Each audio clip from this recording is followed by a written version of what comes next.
Hi there, this is Dan Kurz, DK Analytics. It is March 6th, 2018, and we're back here in an audio-video format on the heels of uploading a post, which is actually a set of slides, which we've labeled Eye of Storm Themes. And I'm going to try to embellish it, quote unquote, a bit by walking through some of these slides here verbally in this YouTube format, and hope that it makes a bit more sense or is a bit more lucid, and hopefully will bring you something. Without further ado, let me see if I can pop some of these key slides into this camera to make it more easy to relate with. We're starting with a depiction, the Eye of the Storm, and this is where I think we are in the middle, right? And as a note of personal interest, having been in Southwest Florida through Charlie and Wilma and the disastrous Irma last year, I know a little bit about storms, tropical storms, and also the eye of them, but that's neither here nor there. Let me start with a flow through what of these themes, and what I'm really referring to is that we have bonds and stocks priced for utter perfection and beyond, juxtaposed against a whole host of issues that are financial, economic, and political in nature. This is a common theme. It does matter, and trees don't grow to the sky.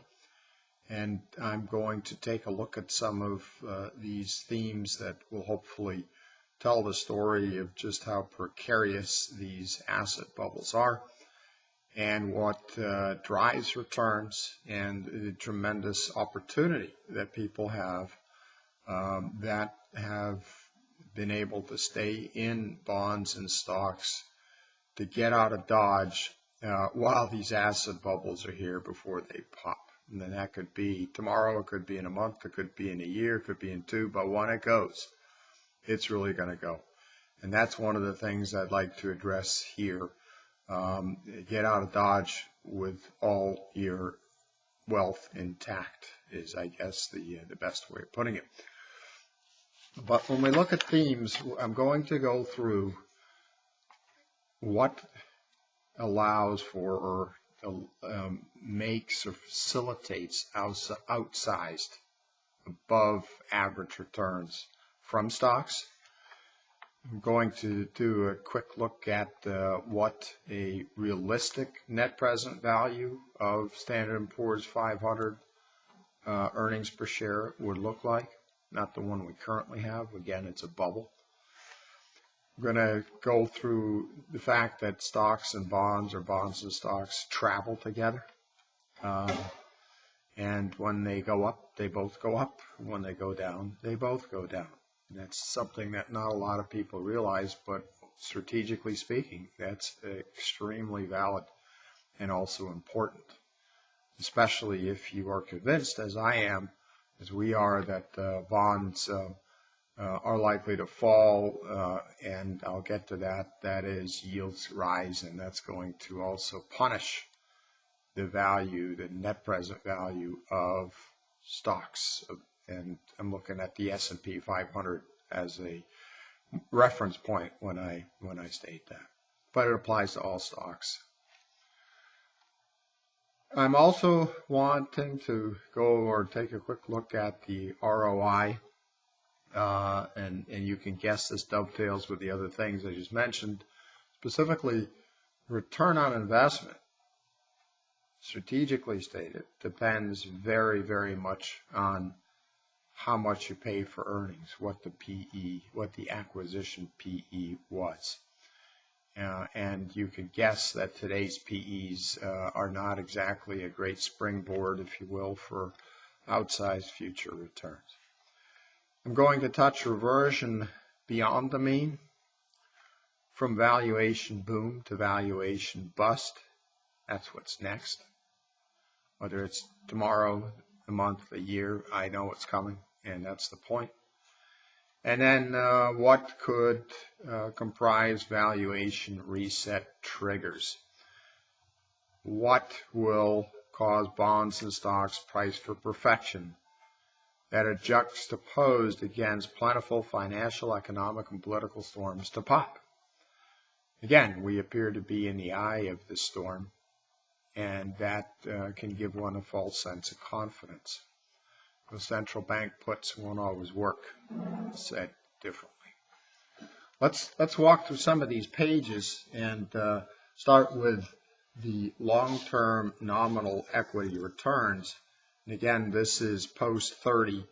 I'll add this in the video section and also add it as post 31 to follow up on these slides, which you have at your disposal right below the video that's going to come on top of it.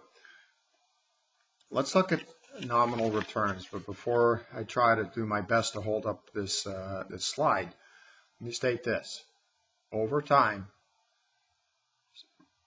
earnings per share growth, which is loosely net earnings growth because you can't always buy back stock, right, or you can't always sell stock, but earnings per share growth, nominally speaking, is going to equate to over 40, 50, even 100 years is going to equate to nominal GDP growth, meaning neither shareholders nor employees nor governments can wrest onto themselves an outsized share of a GDP pie, a growing GDP pie. And long-term nominal GDP growth is 3-4%. So guess what? That's also what long-term earnings per share growth is. They mirror, you can't have constant PE expansion or PE compression, right? Over time, stocks are going to mirror the increase in earnings per share, which in turn over decades is very closely aligned with, yes, nominal GDP growth. This applies if you're in America, if you're in Japan, if you're in Switzerland. It's a universal thing, and it makes macroeconomic sense or common sense. Let me see if I can, oh yes, and staying on topic 1 second before I go through this slide. Bull markets in stocks are not driven by vibrant GDP or EPS growth. Rather, they are driven by PE expansions. And those in turn feed off of, as a starting point, high interest rates. Not low interest rates, but high interest rates. So as interest rates come down, PEs expand, the discounting mechanism falls, the net present value of stocks goes up. It's all tied at the hip. So in periods such as the 50s, the 80s, and the 90s, where we had sometimes lackluster GDP growth or even lackluster EPS growth, we had PE expansion, and those were also periods where interest rates were ebbing instead of rising. That said, let me see if I can display this here for you. And you'll have to pardon if this isn't the greatest thing in the world. I have to learn how to do this electronically, and I will. But in the meantime, see if I can read here. In the 50s, it'd be here. And then in the 80s and 90s, these two periods, we had returns, double-digit returns from the S&P.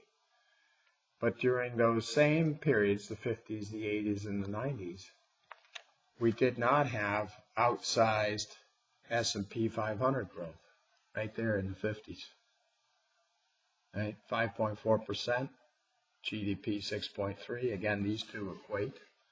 And then in the 80s and 90s, we had a period here of, this is also the Reagan era, of stouter GDP growth, a little bit less S&P 500 growth. But notice, stock returns expanded substantially more than EPS, meaning we had multiple expansions in the 50s, in the 80s, and in the 90s.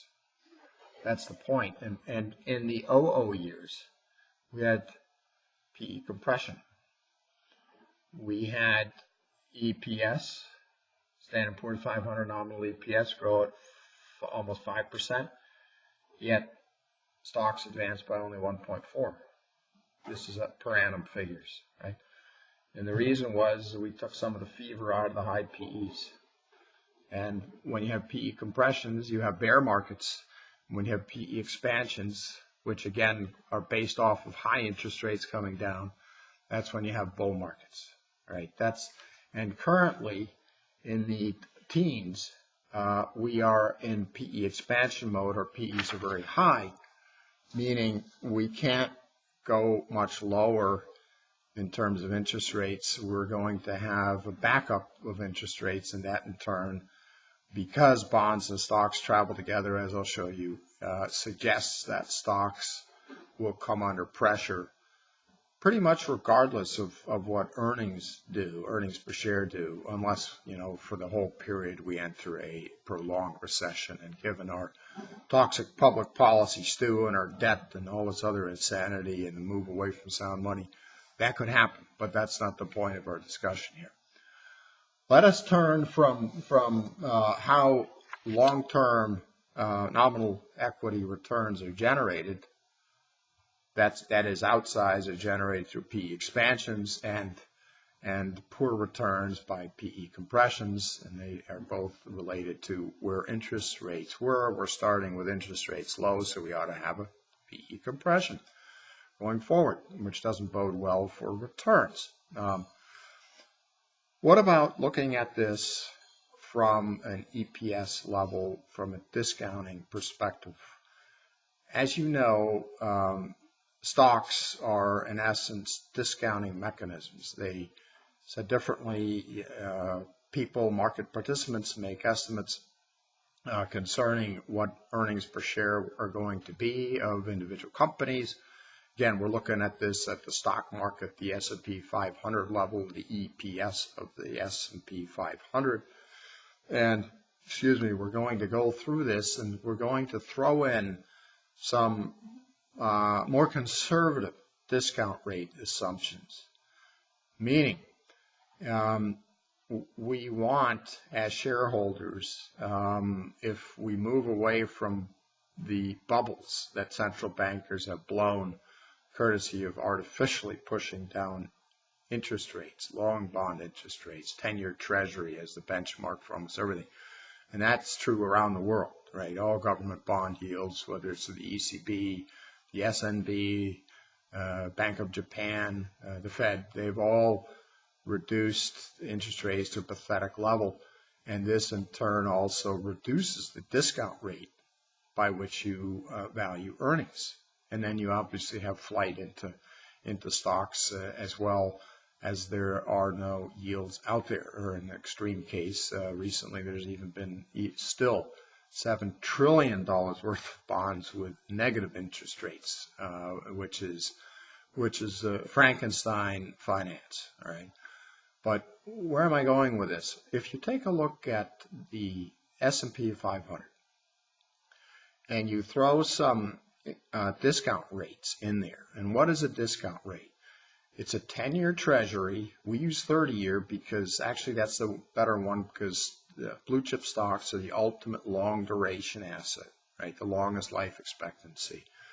And in terms of generating an earnings stream, exceed the 30-year long bond, but that's the closest we can get.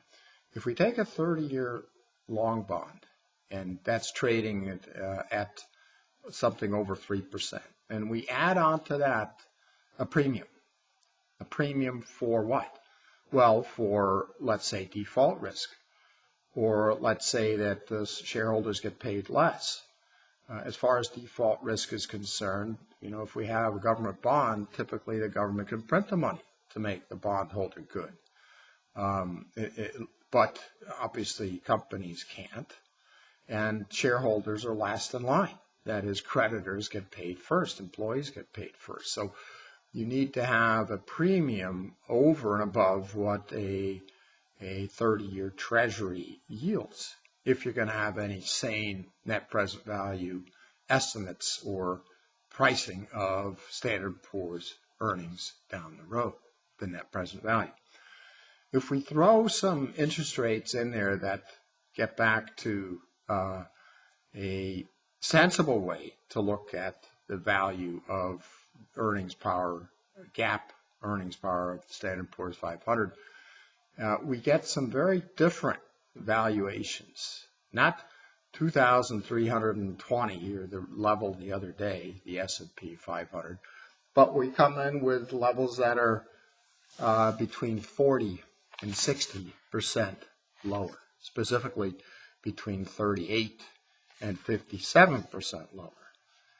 If we assumed that over the next 3 decades, we were to layer in, and I went over some of this in another video, a rising discount rate, again, a 10-year, or in this case, a 30-year plus premium for inflation and insolvency risk beyond that which a government bond would require, and given that earnings of the shareholders are the last to get paid, and we say we're going to discount our projected earnings by 4% over the next decade, and then 5% in the decade thereafter, and then 7%. We raise that discount rate up because the farther out we go, the higher the uncertainty is, and frankly, given our toxic public policy stew of reckless government spending, money printing, regulatory insanity, and also very under pressure property rights for a lot of reasons, then we are right to at least try to bring this into the mix, to bring it into the calculus, and use that to take some of the fever, if you will, out of current equity valuations or the bubble valuations that exist, thanks to global central banks doing the unthinkable, printing over $15 trillion worth of money over the last 10 years, give or take. So if we try to temper earnings, that's the one thing with more realistic interest rates, discount rates, the 30-year treasury plus a premium for the things I mentioned, and we use 4, 5, and 7%, all right? And now let me shift gears for 1 second. We have to bring in our earnings per share estimate. If we take our earnings per share estimate and use GAAP numbers, no funny numbers, all in, all restructuring charges, ongoing business charges, which analysts like to, take out and look at operating earnings. But let's use real earnings, GAAP earnings. What we find is that, lo and behold, back to that nominal GDP growth chart, earnings of the Standard & Poor's 500, nominal earnings per share, are increasing at roughly 3% per annum, which is very similar to nominal GDP growth, which is precisely our point. Despite all the huffing and puffing and and all the mergers and acquisitions and stock buybacks and this and that and the other, the reality is that we're getting about 3%. In fact, if we go back to 2006, the peak of the last earnings cycle, and the Standard & Poor's 500 earnings of that year were on the order, I think, of $83, $84, we touched almost 110 in 17. So I got 2 bookends. 2006 was the peak year, then they fell off the cliff, and 2007, 2008 actually crashed about 80%. All right. It took them 5 years. Corporate America took 5 years. S&P 500 companies took 5 years just to retake, just barely, that 2006 peak in earnings per share in the low 80s. And we actually got only about 34% increase from one bookend to the other from 06 to 17, which I'm guessing is the peak earnings of this cycle. We're very close. We only had about 34%, 35% expansion in EPS over that entire period from top of cycle to, I'm going to guess, top of cycle, or only 2.7% per annum. Pretty sobering, despite all the fireworks. That's closer to reality. And by the way, we go over this in great detail, and I believe in post 24 or 25, one of the two, the interest rate impact on Standard & Poor's 500 companies. But if we now go and look forward, and we say that, heck, we've got a lot more debt, we've got drooping productivity growth, we have misallocations thanks to QE, central banks, we have more redistributionism, we have attested property right protections, whether it's through illegal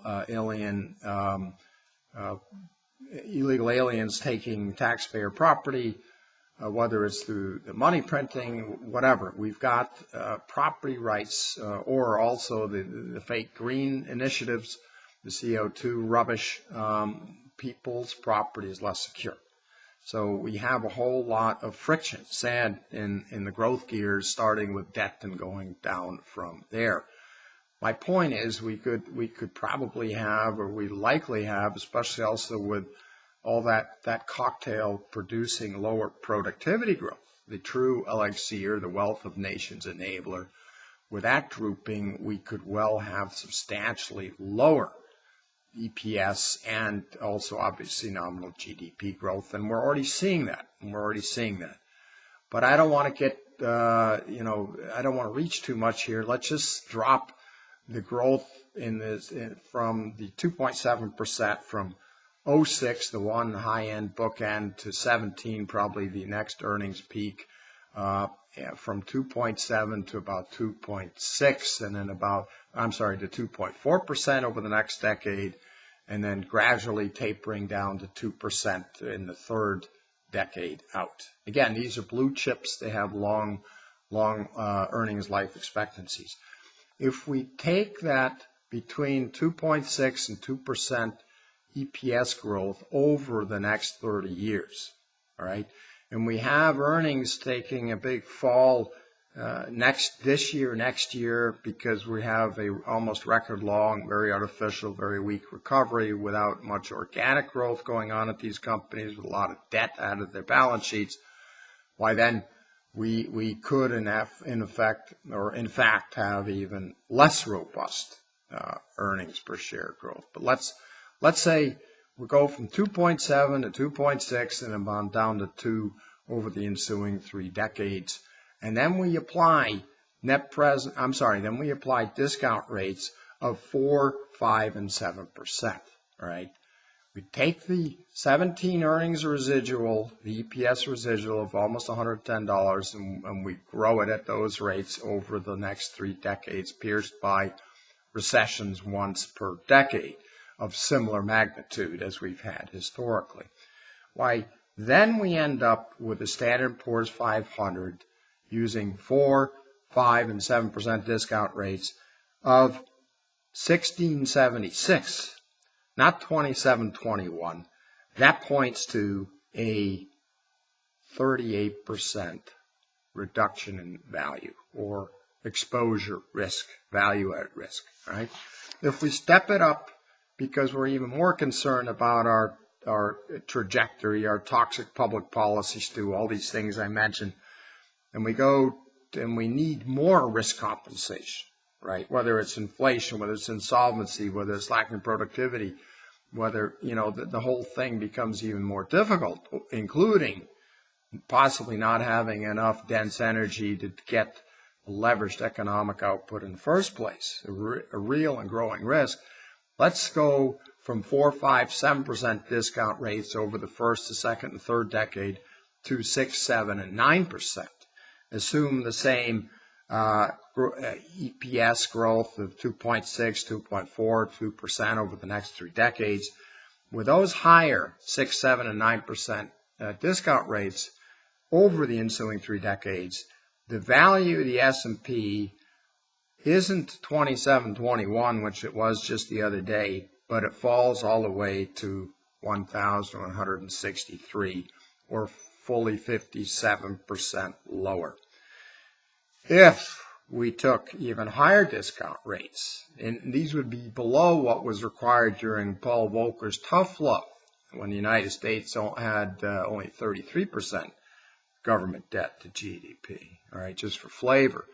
And it was still a net creditor nation. It still had a more robust manufacturing base, and the whole world central banks didn't all drink the same money printing Kool-Aid, and on and on.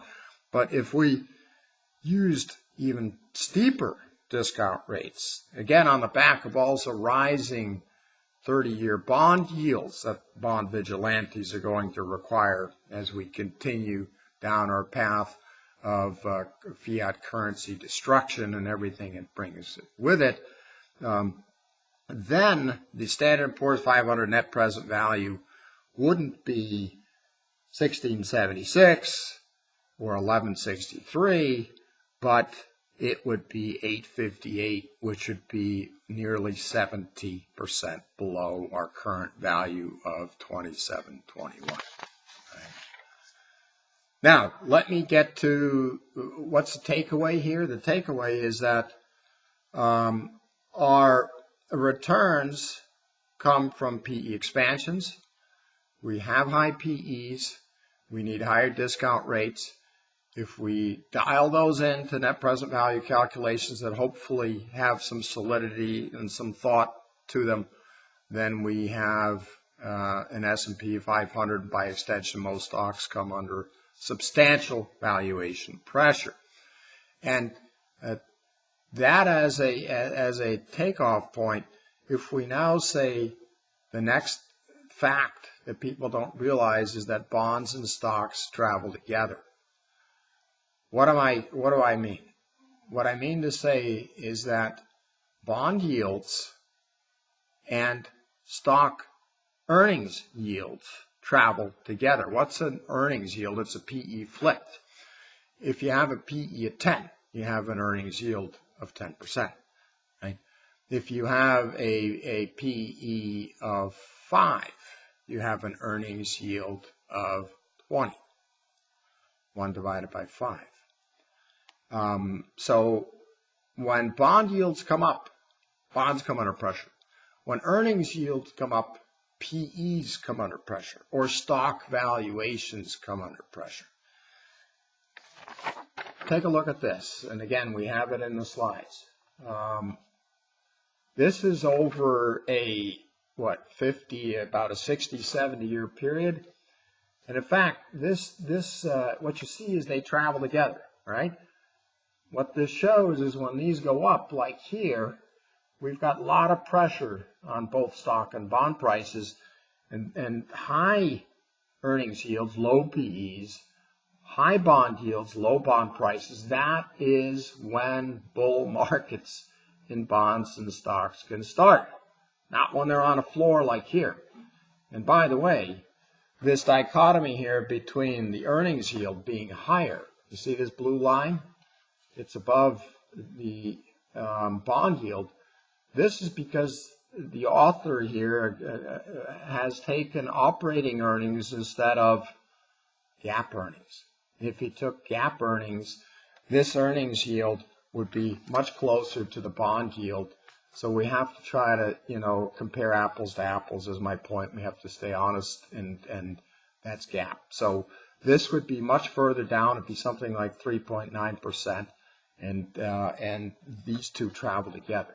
So when both stock yields, which should be down here, and bond yields, which are here, are this low, that suggests that we are near the bottom, or at the top rather, of bond and stock bull markets. Right? Let's go from there and take a look, and this is all tied together. It's tied at the hip, at what over time, again over a heck of a lot of time, constitutes stock returns. And you may have guessed this but it depends inordinately on what you pay for a dollar's worth of earnings, what the PE is, right? What your acquisition PE is. It's the same thing as when you buy a rental property or business. If you pay a lot for it, you're going to have a low return. And if you don't pay a lot for it, the return is going to look relatively large. And that's also, on balance, what you're going to find happens in terms of your return on investment. But people forget this, and it is so vitally important, and it is also very tied into these other dynamics that I just went through. Hopefully you can make heads or tail of this, and again, it's in post 30. But this is just a seminal chart. It extends back to, my goodness, 1871, right? So we've got 30, 130, 140, 150 years. And the author of this turned them into real returns. They're not nominal. So you have to if you're looking at nominal returns, you can add 3% to this, but I think it still helps us in terms of seeing where returns come from, specifically over time. And these are, all these bars represent forward returns over 150 years or so of stocks that are purchased at these kind of PEs, right? PE 4 to 6, the one end, the cheapest, they're going to have the highest returns, all things being equal, over time, over the next 10 years going forward. And then the most expensive down here, PE of 21 or higher. Well, guess where we are? We're right here. This suggests that actually we're even worse. We're at a PE of about 25 in the S&P 500, right?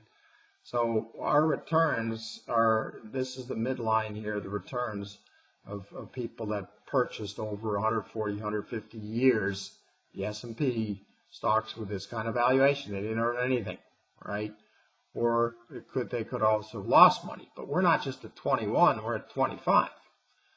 So we might have a PE compression. We should have a PE compression, especially based upon all the other things I just said or explained or shared with you. On the other hand, this end of the spectrum, when we buy something for a PE with 6 or less, take a PE of 6, flip it on its head, turn it into an earnings yield. What do you get? 16.7%. Lo and behold, the average long-term return over 10 years in real sense is very close to 16.7. Or, for more flavor, if we have a PE of 20, 21, and we take a look at this bar, this red bar, and that black dot is the midpoint, we have an average 150, 140 year, 1 decade at a time, averaged out over this whole time period. We have an average return, real return of close to, you guessed it, 4.5%, 5%. And that's a PE of 20 is an earnings yield or an EP of 5. So you get what you pay for. And here we're currently paying this much, right? Or more. So returns also from a historical return perspective are not looking too good in stocks today. Now, if PEs are very high, and that bodes poorly for returns going forward, because we have to take the fever out of the high PEs, which is going to happen when bonds have more price discovery, bond vigilantes, things blow up, all our debt, all our derivatives, over $400 trillion in globally interest rate sensitive derivatives. The banks all betting that interest rates will stay low or go lower. You can guess what could happen, but it spelled contagion. But let's take a look at valuations in terms of also very long time periods, 150, 160 years. What happens to valuations. People erroneously talk about reversion to the mean or mean reversion. In stocks in the S&P, that's getting to a PE of about 15.7 since 1880. In bonds, it's a mean PE, let's use mean, of about 4.6% since 1870. Right? We got an uninterrupted long history in the U.S. that no other country has. That's why it's very helpful as a benchmark, and as it's still the single biggest economy, it is quite representative. But people talk about reversion to the mean. We'd like to talk about reversion beyond the mean. Why? Because we spend hardly any time at the mean. We either blow through it on the upside or blow through it on the downside. So analysts talk, in our opinion, very erroneously and misleadingly about reversion to the mean or mean reversion. We blow through that, and let me show you here on an S&P 500 PE chart. Right? If I take a look at this, the average PE is this line right here, right through here, right, like this. And what you'll see is that the average PE is either handily below or above that, right? Doesn't spend much time right there, does it? No.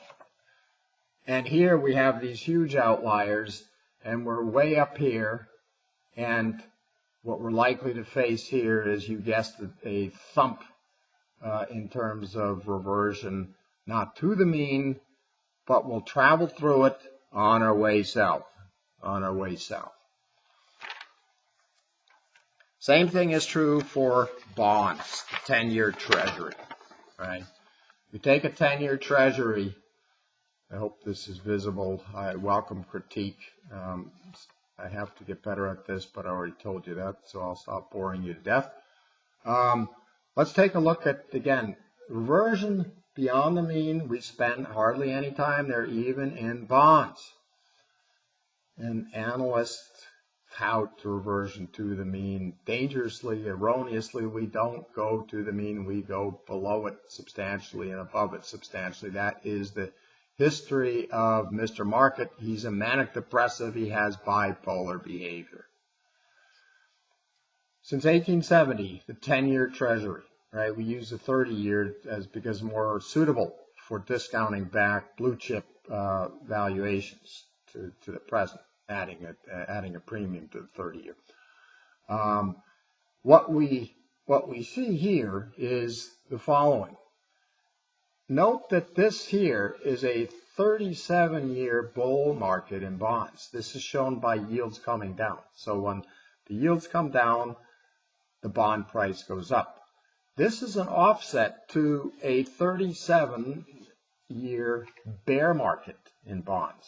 That is, yields go up, the value of bonds go down. So this is how long in the tooth our bull market is in bonds.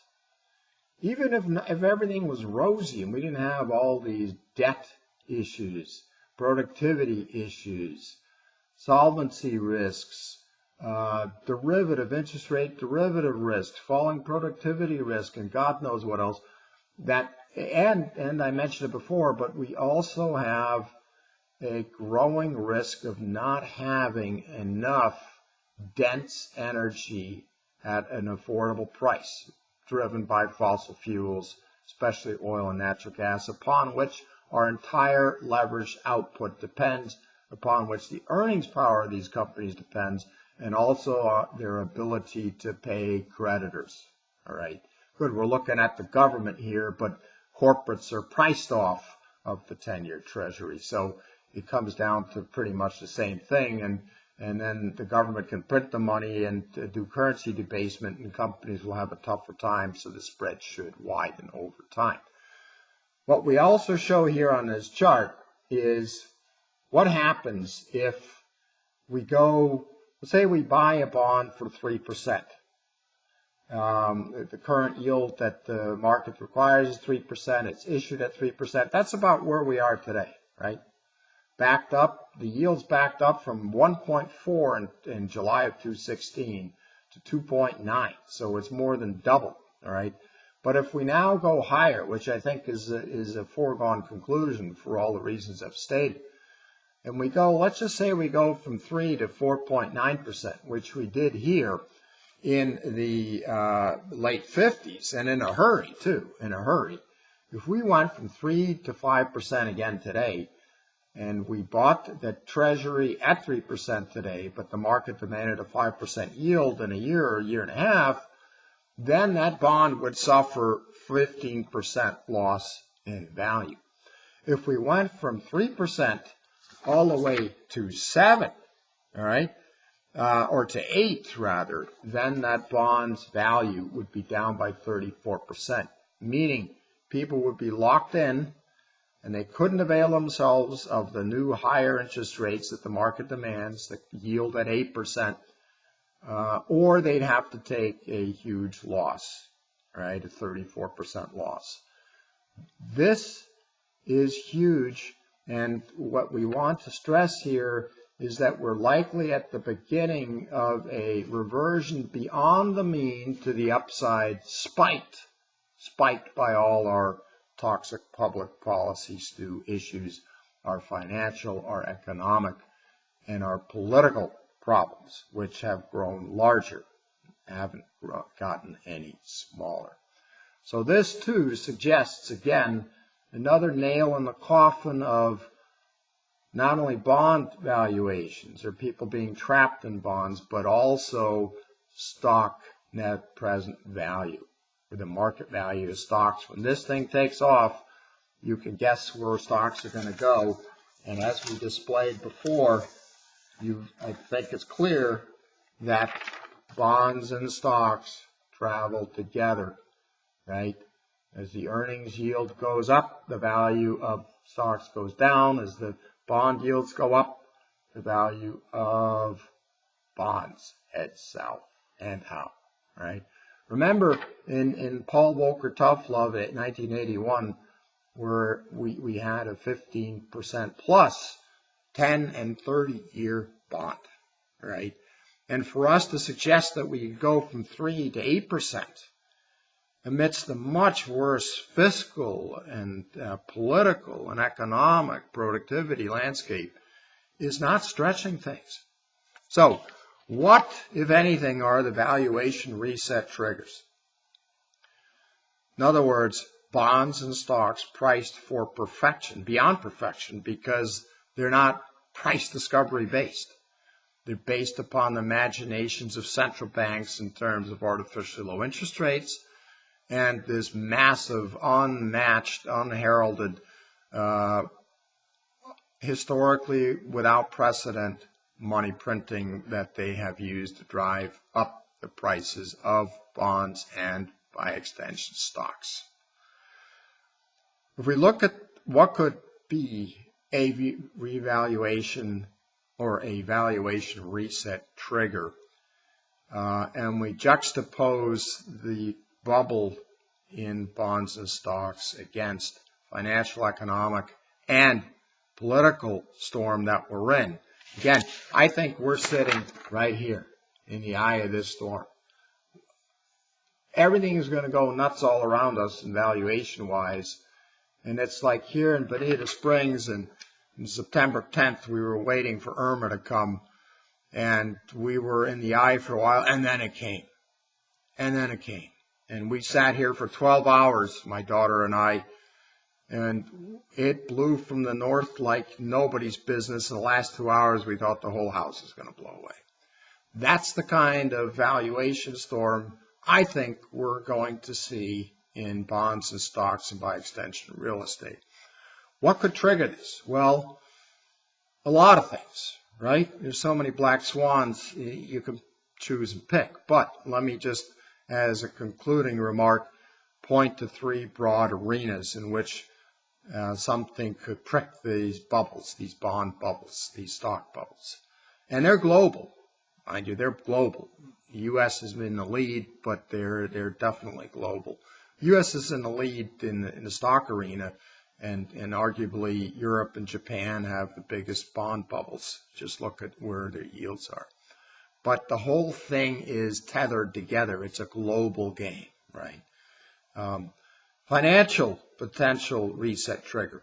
Unprecedented global QE debt, over $233 trillion. U.S. alone, almost up to $68 trillion. And GDP is around 20. That takes government and all corporate and private debt. Think about this. A 1 percentage point increase in the Treasury yield, which is the benchmark interest rates for just about everything, would raise America's cost of financing rather quickly by $680 billion, right? And we're at 3% or slightly below. If we go up 2, 3, 4 percentage points, you're talking about trillions of dollars pretty soon in additional interest expense. Can't afford it. Can't afford it. For the world, an additional 1% increase in the average cost of interest, the cost of money, is going to amount to an additional $2.3 trillion in headwind to a global economy that's about 78 trillion in size. Well, both of them are non-starters, especially if we have productivity issues, misallocation issues, which are getting more pronounced, not less. And dense energy issues, which is tied into the whole thing. We have hugely interest rate sensitive global economy, but we don't only have that, we also have, as I mentioned, over $400 trillion in over-the-counter, off-balance sheet, interest rate sensitive or interest rate derivative exposure by the globe's leading financial institutions.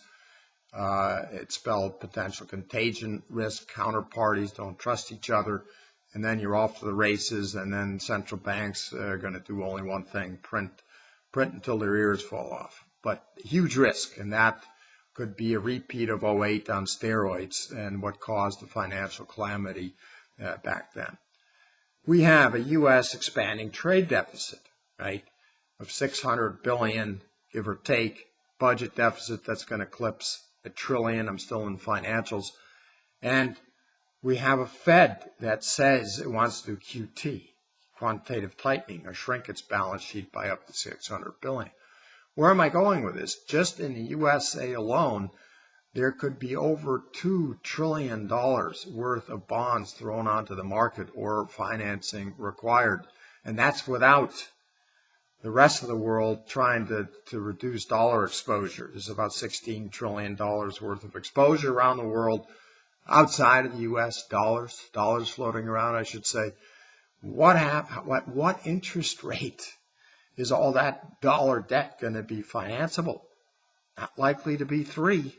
Again, that's going to pressure bond and stock prices as market participants realize roughly $2 trillion plus has to be financed. The price of money is the interest rate. It only has one way to go up, and that's up. Or it has only one way to go, and that's up. How about economic? We mentioned sharply decelerating global economic growth. Productivity growth.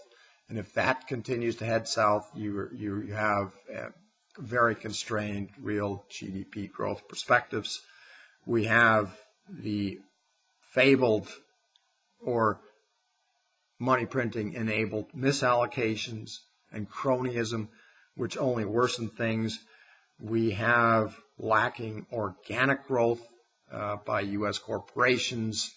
It's a model that's driven by stock buybacks and increases in debt. Corporate debt has risen from $3.5 trillion to over $6 trillion in less than 10 years. And so they've done financial engineering instead of growing and reinvesting in their business. Both CapEx and R&D have been weak, while stock buybacks have been fueled by taking on a lot of debt. Not exactly a very good business model, suggesting inordinate EPS growth going forward. And last but not least, in the economic arena, we are facing an overdue recession, which will likely clock EPS by up to 70 to 80%, just as it did in 2008. I think it's a fair bet, given our issues too much debt, borrowed from the future, weaker productivity, the whole 9 yards is there and will, if anything, encumber a recovery in a best case scenario, but it'll certainly really drive down EPS, which have been financially engineered instead of top line organic growth. Politically, globally, loss of rule of law, loss of constitutional fidelity, assaulted property right protections, whether it's fiat money, central banks, whether it's cronyism, whether it's the CO2 business. We have details that you can click on in the slides if you're so inclined. And we have de facto growing redistributionism from makers to takers, from makers to illegal aliens to Wall Street to K Street. It's not a free market capital Adam Smith trajectory, and it's not underpinned by the rule of law. And that sums up what we believe are any one of these is a potential trigger, not to mention a war. In other words, this is like a balloon looking for a needle, right? And in the meantime, we're sailing into the sunset with price for perfection stocks and bonds. That's our opportunity to sell them in time, and also our risk if we don't.